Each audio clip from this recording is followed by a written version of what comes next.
There is a moment, and I know now that every man eventually faces it, when you realize that the life you thought you were living was never really yours to begin with. I didn't understand that on the morning my daughter-in-law handed me the birthday gift wrapped in brown paper and tied with a thin red ribbon. I didn't understand it 6 weeks later when I collapsed in my kitchen and couldn't get up off the floor. I only understood it when a quiet old man in a leather repair shop looked up at me from behind his workbench and said, in the most careful voice I have ever heard, "Sir, I need you to stop touching that wallet. I am 64 years old. I spent 31 years as a civil engineer, most of them traveling between job sites in the Pacific Northwest, coming home on Friday evenings to a house that smelled like my wife's cooking and sounded like my children arguing over the television remote. My wife, Carol, passed 6 years ago, breast cancer. Caught late, gone quickly. After that, the house got quieter. My son moved back to Portland. My daughter settled in Boise with her husband and their little boy. I rattled around in that house in Bend, Oregon, and tried to figure out what a man does with himself when the thing that defined him for 3 decades suddenly stops. I retired at 62. The pension was good. The savings were better. I had the house. Paid off. Sitting on nearly an acre on the east side of town with a view of the Cascades on clear days. I had my health. Or, I thought I did. I had my routine coffee at 6, a walk at 7, the crossword at 8. Small pleasures. The kind you earn. My son had married 3 years before Carol passed. His wife came from money, or at least from the habit of wanting it. She was polished in the way that certain people are polished, smooth on the surface, hard underneath. She was never unkind to me directly. She asked about my health at holidays.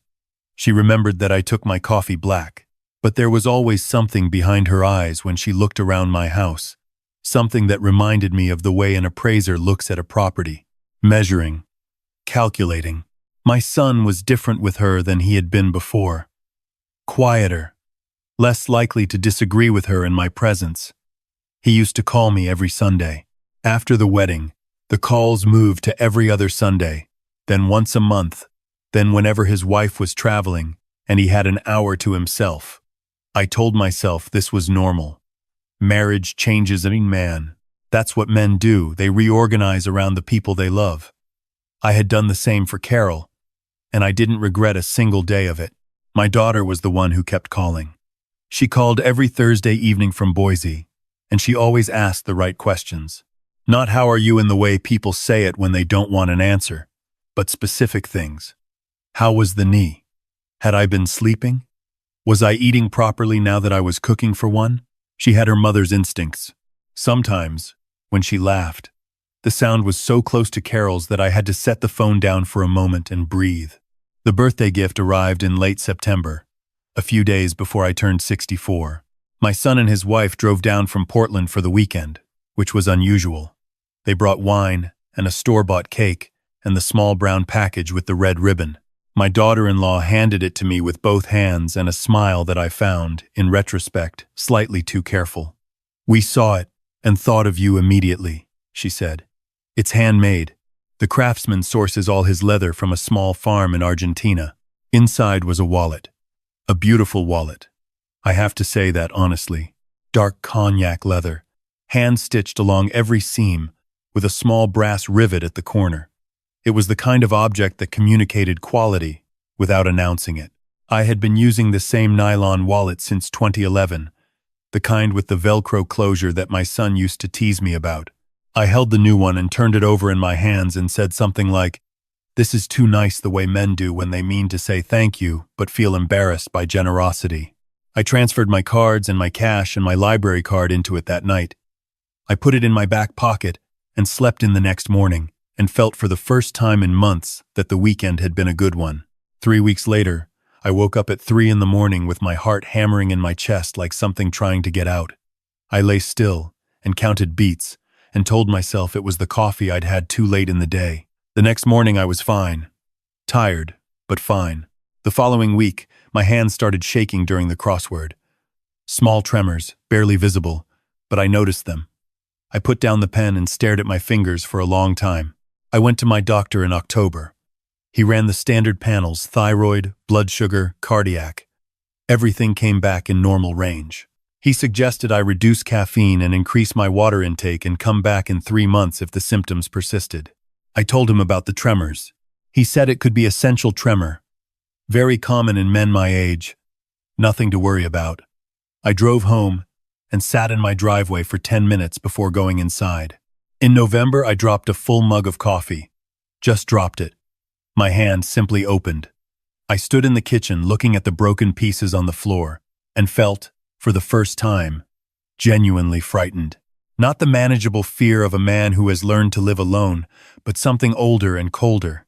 The fear that something is happening to you, that you cannot name and cannot stop. My daughter called that Thursday, and I told her about the mug. I tried to make it light, the way fathers do when they don't want their children to worry. She was quiet for a moment, and then she said, "Dad, how long has this been going on?" I told her. She said she was coming to visit the following weekend. I told her she didn't need to do that. She came anyway. She sat across from me at the kitchen table with a yellow legal pad, which was such a specific, practical thing to bring that I almost laughed. She had written down everything I'd told her on the phone. She asked me to go through the timeline again when the tremors started, when the heart episode started, when I first noticed the fatigue. She drew a small line on the pad. Then she looked up at me and said, "Dad, what changed in September?" I thought about it. Nothing. I turned 64. Your brother came to visit. She looked at the legal pad. And the wallet? I didn't understand what she was asking. I pulled it out of my back pocket and set it on the table between us. She looked at it for a long time without touching it. Then she said, very carefully, "Dad, can I take this to someone?" I asked her who she wanted to take it to. She said she had a friend in Boise who worked in materials testing, industrial applications, quality control for manufacturing components. She said she wasn't saying anything. She just wanted to have it looked at. I told her she was being dramatic. She gave me the look her mother used to give me when she had already made up her mind and was waiting for me to catch up. I let her take the wallet. I used my old nylon wallet for the following week and a half, the one with the Velcro closure. I noticed, by the 4th day, that my hands were steadier. I told myself it was coincidence. I told myself a lot of things that week. My daughter called me on a Tuesday, 12 days after she'd taken the wallet. It was 10 in the morning, and I was on my 2nd cup of coffee.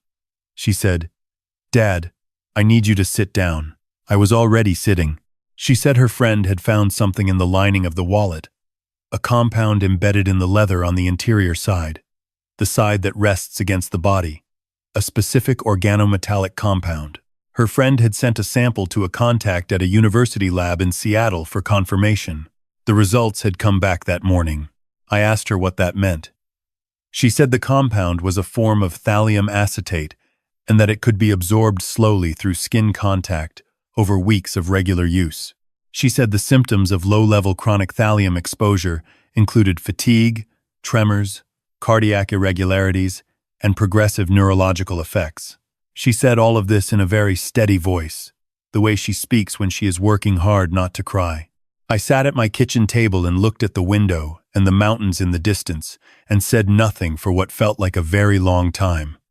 Then, I said her brother's name like a question. She said she didn't know. She said we needed to be careful, and we needed to be smart, and we needed to talk to someone before we did anything else. Here is what I want to explain. Because I have read the questions people ask about stories like this. Why didn't you call the police immediately? Why didn't you go to the hospital? What were you thinking? And I want to answer honestly, because I think the answer matters. I am 64 years old, and I have one son. I held him the night he was born. I taught him to ride a bicycle in the parking lot of a church on a Sunday morning when no one else was around. I sat with him in the emergency room when he broke his arm at 11 and held his good hand while they set the bone. When Carol was dying, he slept on the couch in her hospital room 3 nights in a row so she wouldn't wake up alone. You do not go from that to calling the police in 30 seconds. You go from that to sitting very still in your kitchen, trying to understand how the same person can exist in both of those moments. The boy in the hospital holding his mother's hand and the man whose wife might have sent you a wallet filled with slow poison. You sit with it for a while, because the alternative, accepting it completely and immediately, would require you to become a different person than you have been for 64 years, and that does not happen in a single Tuesday morning. My daughter drove to Bend that afternoon. She brought the wallet in a Ziploc bag inside a paper grocery sack. She also brought a recorder, a small digital recorder she uses for her work, because she is a paralegal and records depositions. She set it on the kitchen table and looked at me steadily and said, "We are going to do this right." We called my son together. She sat across from me with the recorder running, and I dialed his number and put the call on speaker. He answered on the third ring, cheerful, asking how I was feeling. I told him I had been having some health issues. He said yes. He knew. His wife had mentioned the tremors. I said I wanted to ask him about the wallet. There was a pause that lasted perhaps 2 seconds, but that I felt in my chest like something closing. He said, carefully, that it was just a wallet. I told him that my daughter had had it tested.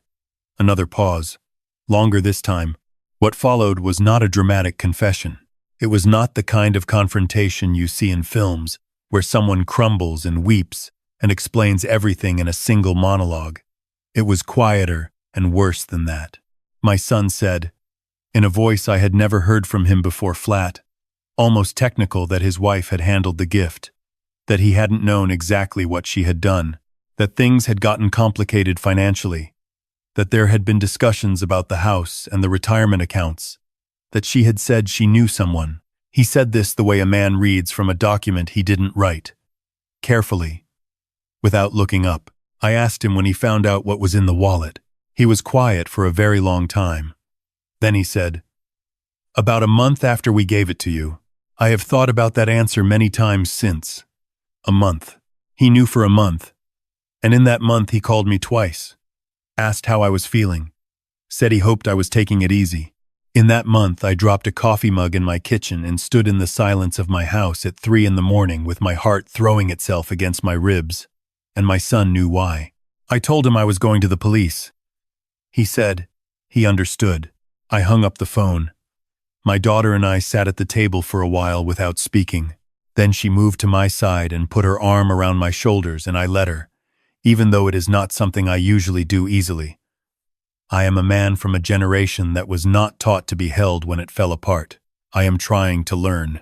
We went to the Bend Police Department the following morning. We brought the wallet in its Ziploc bag. We brought the lab results from the university in Seattle. We brought the audio recording. The detective who took our statement was a woman in her 40s with the patient, unhurried manner of someone who has heard difficult things many times before. She listened, without interrupting. When we finished, she said, "Sir, I want to make sure I understand the timeline correctly," and walked through it from the beginning, the way good professionals do. My daughter-in-law was arrested 4 days later at the Portland apartment. She said nothing to the arresting officers. My son cooperated fully with the investigation. His cooperation became a significant factor in the legal proceedings that followed, though I will not say it erased what that month of silence cost me. My daughter-in-law was charged with attempted murder through administration of a poisonous substance, along with a separate charge related to the procurement of the compound. Her attorney argued that the amount in the wallet was insufficient to cause death within any predictable time frame. That it was. And I remember this phrase specifically because it struck me as one of the strangest things a person could say, an exploratory dosage. The jury, as it turned out, was not persuaded by this characterization. She was sentenced to 18 years. I do not know what I feel about that sentence. Some days it seems too light. Some days I try not to think about it at all. I focus instead on what I can control, which is limited, but which is mine. My son, and this is the part that people seem to want a simpler answer to, I have seen twice since the trial. Once in the courthouse hallway, briefly, with nothing resolved. Once last spring, when he drove to Bend and sat on my porch and said very little for almost an hour. I made coffee. We watched the light move across the mountains. Before he left, he said he was sorry in a way that I believed was genuine, even if genuine is not the same as sufficient. I do not know what we will be to each other going forward. I know that I am not finished with grief on this subject. I know that I am not yet capable of the full and generous forgiveness that I was raised to consider a virtue. What I am capable of is this: I can hold what happened and still know who I was to him when he was small. I can let those two things exist without letting one erase the other. That is not forgiveness exactly. It is something more like refusing to let a wound define the entire shape of a life. My daughter calls every Thursday, same as always. Her little boy is 4 now and has learned to come to the phone when he hears my voice and shout, "Grandpa," in the way that 4-year-olds shout things, with no sense that the world is ever anything other than completely worth shouting about. I am working on trying to see it the way he does. My hands are steady now. The tremors stopped about 6 weeks after I stopped carrying the wallet. My heart is back to its regular, unremarkable rhythm. My doctor reran all the panels in January and was pleased with the results, though when I told him the full reason for the previous episode, he sat very still for a long moment and then said, "I'm glad your daughter asked the right question." So am I. The nylon wallet is back in my pocket. My son used to tease me about it. The Velcro makes a small tearing sound every time I open it, which I have always found mildly embarrassing in quiet restaurants. I find now that I do not mind it at all. There is something clarifying about ordinary things when you have been reminded, unexpectedly, of what it costs to hold on to them. I still walk every morning at 7. The air this time of year is cold and clean and carries the smell of pine from the hillside. I stop sometimes at the point where the trail opens up and you can see the full line of the mountains above the valley floor. I stood there last week and thought about something my wife used to say, which is that the view is the same every morning, but you are never exactly the same person standing in front of it. She was right about that. She was right about most things, Carol. I am still here. I am still paying attention. I am, in the ways that matter, still whole. That is not a small thing. That is, in fact, the whole thing. If you are watching this and you have felt, at some point in your life, that the people who should have protected you chose not to, I want you to know that you are allowed to be both heartbroken and standing. Those two things are not opposites. They are, as far as I can tell, exactly what it means to keep going. And one more thing. If someone gives you a gift, and something in you goes quiet when you hold it the way a room goes quiet before a storm, listen to that. Your instincts were built over a lifetime for a reason. Use them.